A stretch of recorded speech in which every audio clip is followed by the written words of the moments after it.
నువ్వు పరలోకానికి వెళ్ళాలి. కానీ ఎప్పుడైతే తుప్పు పట్టిపోతా ఉన్నావో, ఆత్మీయ స్థితిలో వెనకబడిపోతా ఉన్నావో, ఆత్మీయ స్థితిలో మరుగుపడిపోయి ఆయన అంబుల పొదిలో నుంచి జారిపోతా ఉన్నావో, దావీదులాగా యుద్ధం జరుగుతుంటే అటు పోతావు. సంసోన్‌లాగా అటు పోయి తిరగలి విసురుకుంటూ ఉంటావు. కాబట్టి నిన్ను నువ్వేం చేసుకోవాలో తెలుసా? మెరుగుపరుచుకోవాలి. వాక్యంతో పదును పెట్టుకోవాలి. దేవుని యొక్క అంబుల పొదిలో నిన్ను నువ్వు దాచుకుని ఉంచుకోవాలి. వెయిట్ చేయాలి ఆయన కోసం. సంసోను తన ఆత్మీయతను కోల్పోయాడు. తన అభిషేకాన్ని కోల్పోయాడు. అయినప్పటికీ దేవుడు ఏమి రాయిస్తూ ఉంటాడో తెలుసా? ఆయన బందీగార గృహంలో ఉండి తిరగలి విసురుతూ ఉన్నాడు అని చెప్పి రాసుకుంటూ వచ్చి చివరిలో ఒక మాట రాస్తాడండి దేవుడు. ఏంటో తెలుసా?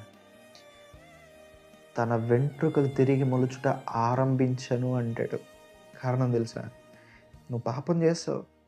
నువ్వు జారిపోయావు. అంబుల పొదల నుంచి పక్కకి వెళ్ళిపోయావు. అయినప్పటికీ దేవుడు ఏం చేస్తున్నాడో తెలుసా? మళ్ళీ తన అభిషేకాన్ని తిరిగి మొలిపిస్తూ ఉన్నాడు. తన ప్రేమను మళ్ళీ మళ్ళీ చూపిస్తూ ఉన్నాడు. సంసోన్ దేవుడిని విడిచిపెట్టేశాడు. పాపం చేసేసాడు. తన అంబుల పొదిలో నుంచి, దేవుని యొక్క అంబుల పొదిలో నుంచి జారిపోయాడు.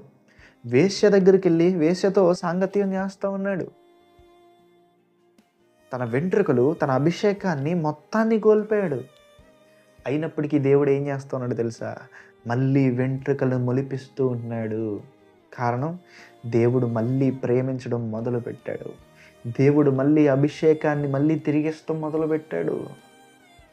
ఈరోజు నువ్వు అంబుల పొదిలో నుంచి జారిపోయి ఉండొచ్చు.